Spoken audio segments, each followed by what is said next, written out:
This story begins with two men, about my age.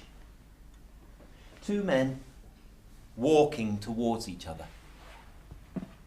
That's the beginning and the end of this story. And I'll tell you where. An airport. The lounge. Busy with people. Kids screaming, grannies sitting. Mums perusing the perfume aisle, spraying clouds of Chanel No. 5. Already on their holidays. All waiting to board, waiting to fly away somewhere else.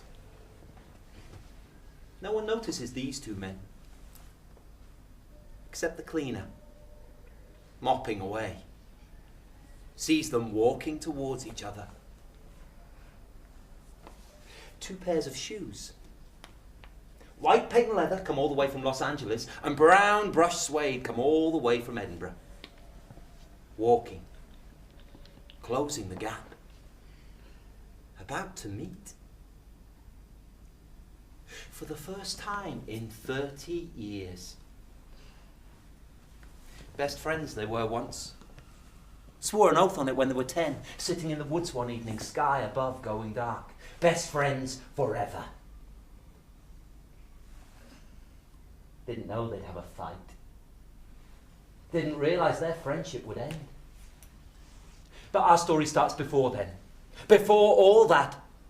Back when they first met.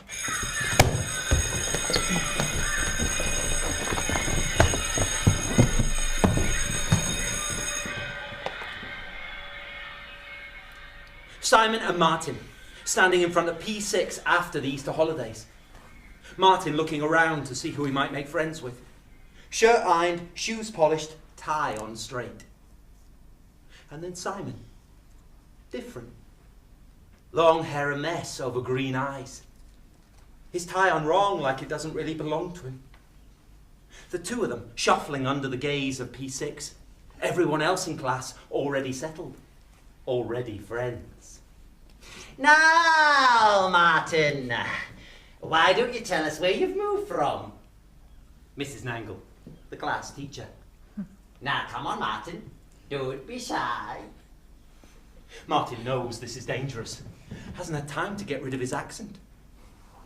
Birmingham? The class start to snigger. What did he say, miss? Birmingham.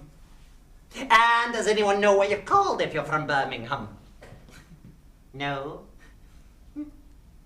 Abrammy. Isn't that right, Martin? Only someone who wasn't from Birmingham would say that.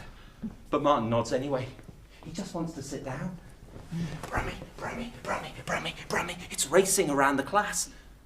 Mrs. Nangle says something about spoons. About how Birmingham is famous for spoons, and that makes everyone laugh even more. Spoon face, spoon boy, class, now settle down. I don't hear any more remarks. Sharon McGuinness and Colin Maxwell, that includes you. Now this is Simon. Simon nods, but he doesn't say anything. The class stare, but he doesn't seem to care. He is staring at a poster of the solar system on the back wall. He just turns up the collar of his jacket and stands there, waiting. Martin notices he has odd socks on. One brown, one green. Now, boys, take a seat. There are two spaces at the side of the class. Martin looks around. He doesn't want to sit next to Simon. But there is nowhere else. Now, class, as it's your first day back, I want you to draw your favourite day of the holidays. Let your imagination run wild. Not too wild, Sharon. Martin gets up to borrow some colours. A chance to talk to some of the other boys.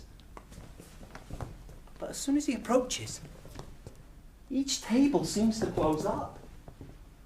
No one will let him near. He goes back to his desk. And there, in the middle of the table, is the biggest pencil case he's ever seen. Old-fashioned, like it's knitted, and overflowing with colours. Chalk pastels, oil pastels, huge fat felt tips, everything you might need. Simon pushes the pencil case over. Martin smiles. Thanks. No problem, says Simon, and gets back to his picture.